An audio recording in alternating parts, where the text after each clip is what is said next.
and to understand that there's people that don't care about you. There's people that are jealous of you. That means they're gonna lie on you. They're gonna celebrate your trial. Seatbelt. Step out. I'm opening the door. You can take I'm mine opening the off door. of me right here on my right. I'm keeping my hands up. I'm not reaching for no gun, bro. Cop comes to my window. Cop goes to Bud's window. I know the protocol. Bud said, well, how do you know I was speeding if you don't have radar? Okay?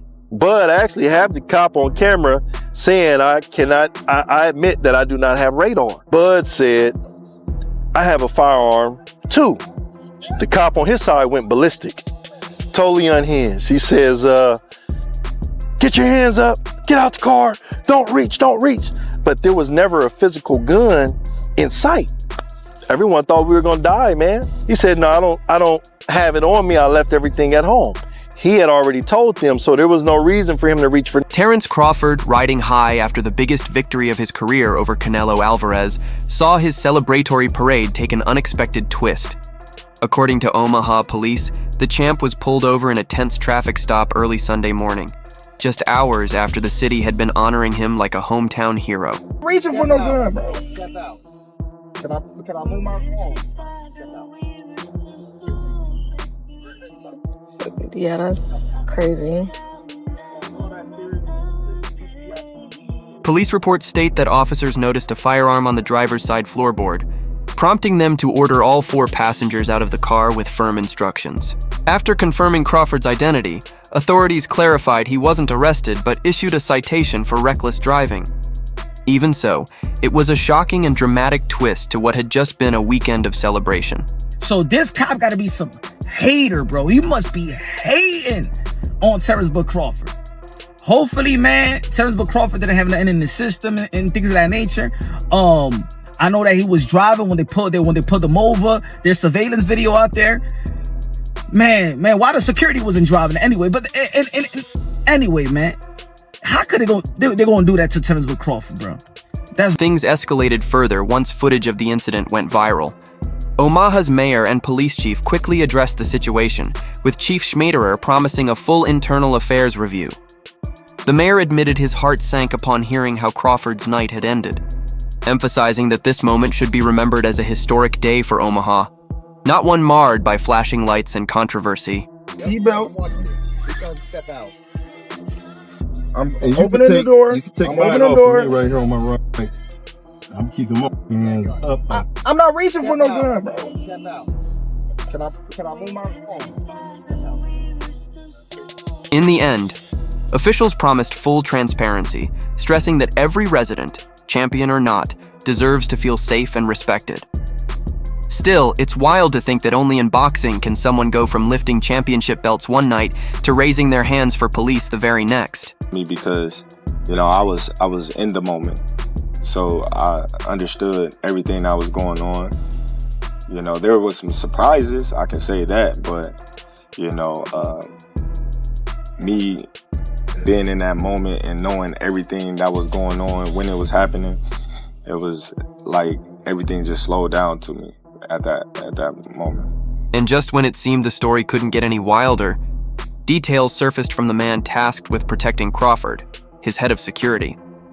His account sounded straight out of a thriller. One moment, Crawford was soaking in the glory of his historic victory over Canelo, the city celebrating him like royalty. The next, officers were shouting at him to put his hands up over a firearm that reportedly wasn't even visible. Imagine that, going from raising championship belts to holding your breath, terrified of making the wrong move. And the most chilling part? Crawford's own security admitted they genuinely believed they might not make it out alive. That's the kind of pressure no boxing ring could ever prepare someone for. Comes to my window. Cop goes to Bud's window. I know the protocol. Bud said, well, how do you know I was speeding if you don't have radar? Okay? Bud actually have the cop on camera saying I admit that I do not have radar. Bud said, I have a firearm too. The cop on his side went ballistic, totally unhinged. He says, get your hands up, get out the car, don't reach. But there was never a physical gun in sight. Everyone thought we were gonna die, man. He said, no, I don't have it on me, I left everything at home. He had already told them, so there was no reason for him to reach for This moment hits hard because it's a sobering reminder. No matter how invincible you look inside the ring, life outside the ropes plays by its own rules. One minute you're the city's hero, the next you're caught in a life or death traffic stop. Think about it. Crawford just welcomed a newborn, had his family and community celebrating him, and in a flash it all turned into chaos under flashing lights. This isn't hype, this isn't boxing drama, this is real life crashing in at the worst possible time. And it leaves everyone asking, if something like this can happen to Crawford, Omaha's greatest, what does that mean for the rest of us? It's shocking, it's serious, and it's proof that you should never underestimate the unexpected. No matter how prepared you are, no matter how calm you are, if you run into a rogue police officer who wants to escalate, then he's going to escalate. Be a man who can receive his second key to the city and have a firearm pulled on him by the Omaha Police Department all in the same day. Imagine that. Man, I thought we were getting ready to lose our lives. Oh man, it was terrible. It was terrible. Just when it seemed Crawford's chaotic night couldn't deliver any more lessons, Tim Bradley weighed in with perspective that blended boxing insight with a deeper reality check.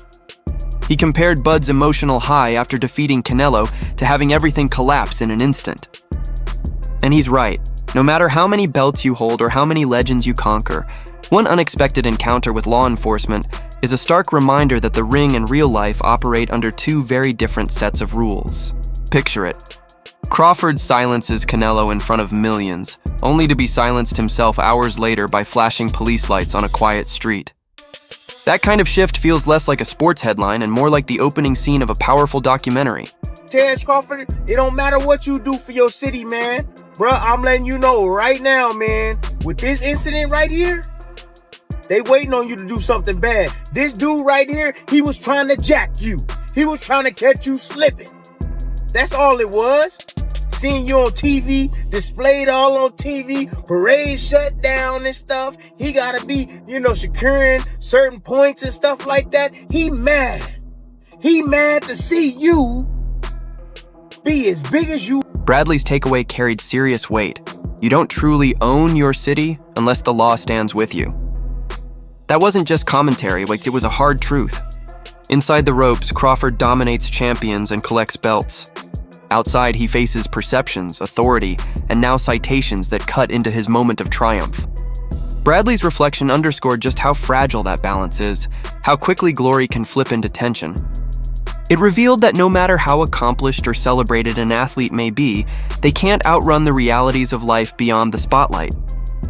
Success in the ring might win worldwide respect, but back home, it becomes a very different kind of fight. I swear, man, when things are going too damn good, man, something always gotta ruin it, man.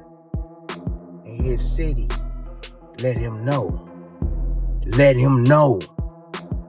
With this pullover, this was authorized. Think about that. Authorized to pull him over. That you ain't gonna never be bigger than us. So the cops send a message.